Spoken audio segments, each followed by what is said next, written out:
നമസ്കാരം. മലയാളി വാർത്തയിലേക്ക് സ്വാഗതം. മത്സരം കാണണമെങ്കിൽ അത് തൃശ്ശൂരിലെത്തണം. ശക്തമായ ത്രികോണ മത്സരം നടക്കുന്ന മണ്ഡലങ്ങളിലൊന്നാണ് തൃശ്ശൂർ. ഇടതുപക്ഷത്തിന് വേണ്ടി CPI കുത്തകയായി വച്ചിരിക്കുന്ന മണ്ഡലം. തെരഞ്ഞെടുപ്പിൻ്റെ കേളികൊട്ടുയരുന്നതിന് മുമ്പേ 3 മുന്നണിയിലെയും സ്ഥാനാർത്ഥികൾ ഇവിടെ കളത്തിലിറങ്ങിയിരുന്നു. പ്രതാപത്തോടെ സിറ്റിംഗ് MP TN പ്രതാപനും അന്തിക്കാടിൻ്റെ വിപ്ലവത്തിലൂടെ തൃശ്ശൂർ കൊയ്തെടുക്കാൻ VS സുനിൽകുമാറും എന്ത് വില കൊടുത്ത് ഇത്തവണ തൃശ്ശൂരിങ് എടുക്കാൻ സുരേഷ് ഗോപിയും നേരത്തെ തന്നെ ഒരുക്കം തുടങ്ങി. എന്നാൽ പത്മജ വേണുഗോപാൽ കോൺഗ്രസിനോട് ഉപചാരം ചൊല്ലി പിരിഞ്ഞതോടെ എല്ലാം മാറിമറിഞ്ഞു. പ്രതാപന് പകരം K മുരളീധരൻ കളത്തിലെത്തി. എല്ലാ സിറ്റിംഗ് MPമാർക്കും സീറ്റ് എന്ന വാക്കിൽ വിശ്വസിച്ചാണ് TN പ്രതാപൻ മണ്ഡലത്തിലൂടെ പദയാത്ര നടത്തിയത്. 1-2 ഏകദേശം 700 കിലോമീറ്ററാണ് സ്നേഹത്തിൻ്റെ കടയുമായി പ്രതാപൻ പൊരിവെയിലത്ത് നടന്നത്. എന്നാൽ പത്മജയുടെ BJP പ്രവേശനം മണ്ഡലത്തിലെ സമവാക്യങ്ങൾ മാറ്റുകയായിരുന്നു. ഇതോടെയാണ് പ്രതാപനെ മാറ്റി പത്മജയുടെ സഹോദരൻ K മുരളീധരനെ ഹൈക്കമാൻഡ് തൃശ്ശൂരിലേക്ക് അയച്ചത്. ഗുരുവായൂർ, മണലൂർ, ഒല്ലൂർ, തൃശ്ശൂർ, നാട്ടിക, ഇരിങ്ങാലക്കുട, പുതുക്കാട് നിയമസഭാ മണ്ഡലങ്ങളാണ് തൃശ്ശൂർ ലോക്സഭാ മണ്ഡലത്തിലുള്ളത്. ഈ മണ്ഡലങ്ങളിലെല്ലാം LDF ആണ് കഴിഞ്ഞ നിയമസഭാ തെരഞ്ഞെടുപ്പിൽ വിജയിച്ചത്. എന്നാൽ ആ ജയം ലോക്സഭാ തെരഞ്ഞെടുപ്പിൽ ആവർത്തിക്കണമെന്നില്ല. അതാണ് മണ്ഡല ചരിത്രം. 1952 മുതൽ 2019 വരെ നടന്ന 17 തെരഞ്ഞെടുപ്പുകളിൽ 10 പ്രാവശ്യവും വിജയം നേടിയത് ഇടതുപക്ഷമാണ്. 7 തവണ കോൺഗ്രസും ജയിച്ചു. ഓരോ രംഗത്തും കഥയിൽ മാറ്റം സംഭവിക്കുന്ന വിചിത്ര നാടകമാണ് ഈ ലോക്സഭാ മണ്ഡലത്തിലെ മത്സരം. കേരള രാഷ്ട്രീയത്തിൽ അതികായനായിരുന്ന ലീഡർ K കരുണാകരനെ വരെ തോൽപ്പിച്ച ചരിത്രമുണ്ട് തൃശ്ശൂരിന്. ലീഡറുടെ മകനും ഇവിടെ നിന്ന് തോൽവിയുടെ കയ്പ് കുടിച്ചിട്ടുണ്ട്. 2 പേരെയും തോൽപ്പിച്ചത് ഒരാളാണ്. CPI നേതാവ് VV രാഘവൻ. 2 തവണ CPMനെയും CPI തോൽപ്പിച്ചിട്ടുണ്ട്.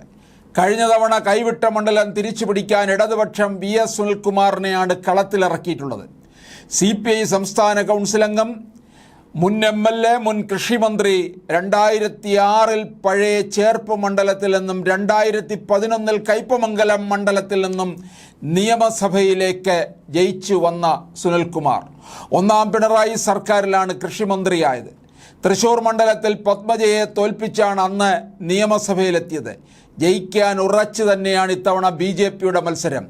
കഴിഞ്ഞ തവണ ആക്ഷൻ ഹീറോ പരിവേഷത്തിലെത്തിയ സുരേഷ് ഗോപി തൃശ്ശൂരിൽ തീർത്ത ഓളം ചെറുതല്ല. 2014 തെരഞ്ഞെടുപ്പിൽ BJPക്കായി മത്സരിച്ച KP ശ്രീശൻ നേടിയത് 1 ലക്ഷം വോട്ടായിരുന്നു, 11.15% വോട്ട്. എന്നാൽ 2019 വോട്ട് വിഹിതം 28.2% ഉയർത്താൻ സുരേഷ് ഗോപിക്ക് കഴിഞ്ഞു. 2,93,000 വോട്ടുകളാണ് അദ്ദേഹം നേടിയത്. പാർലമെന്റ് മണ്ഡലത്തിലെ എല്ലാ നിയോജക മണ്ഡലത്തിലും BJPയുടെ വോട്ട് വർദ്ധിച്ചു. 2021 നിയമസഭാ തിരഞ്ഞെടുപ്പിൽ തൃശ്ശൂർ മണ്ഡലത്തിൽ നിന്നും സുരേഷ് ഗോപി വീണ്ടും ജനവിധി തേടി. അട്ടിമറി വിജയം എല്ലാവരും പ്രവചിച്ചെങ്കിലും 3ാം സ്ഥാനം കൊണ്ട് തൃപ്തിപ്പെടേണ്ടി വന്നിരുന്നു. BJP കേന്ദ്ര നേതൃത്വം നേരിട്ടാണ് സുരേഷ് ഗോപിയുടെ തെരഞ്ഞെടുപ്പിന് മേൽനോട്ടം വഹിക്കുന്നത്. ജനുവരിയിൽ 2 തവണ പ്രധാനമന്ത്രി തൃശ്ശൂരിലെത്തി. കരുവന്നൂർ ബാങ്ക് തട്ടിപ്പിലടക്കം സുരേഷ് ഗോപി നടത്തിയ ഇടപെടലുകൾ, അദ്ദേഹത്തിൻ്റെ പദയാത്ര, പാവപ്പെട്ടവർക്ക് വേണ്ടി ചെയ്യുന്ന സഹായങ്ങൾ എന്നിവ വോട്ടർമാരെ സ്വാധീനിച്ചിട്ടുണ്ട്. K മുരളീധരൻ വടകരയിൽ നിന്ന് 2ാം ഊഴത്തിന് കച്ച കെട്ടിയിരിക്കുമ്പോഴാണ് പത്മജ പണി പറ്റിച്ചത്. അതോടെ കടത്തനാടൻ കളരിയിൽ നിന്ന് ഉടപ്പിറന്നോന് തൃശ്ശൂരിൻ്റെ കളരിയിലേക്ക് ചുവട് മാറേണ്ടി വന്നു. വട്ടിയൂർക്കാവിൽ നിന്ന് 2 തവണ ജയം. കഴിഞ്ഞ ലോക്സഭാ തെരഞ്ഞെടുപ്പിൽ CPMൻ്റെ കരുത്തനായ P ജയരാജനെ വടകരയിൽ മൂക്കുകുത്തിച്ച് കരുത്ത്. ഇതെല്ലാം മതി മണ്ഡലത്തിൽ ജയിക്കാനെന്നാണ് പാർട്ടി പറയുന്നത്. ശബരിമല വിവാദം കത്തിനിന്ന 2019 തെരഞ്ഞെടുപ്പിൽ കോൺഗ്രസിലെ TN പ്രതാപന് 93,000 633 വോട്ടുകളുടെ ഭൂരിപക്ഷത്തിലാണ് തൃശൂരിൽ വിജയിച്ചത്. LDFിനായി മത്സരിച്ച CPIയിലെ രാജാജി മാത്യു തോമസിനെയാണ് പരാജയപ്പെടുത്തിയത്. 77.94 ആയിരുന്നു അന്ന് തൃശൂർ മണ്ഡലത്തിലെ പോളിംഗ് ശതമാനം. അതിൽ 39.8% പ്രതാപൻ നേടി.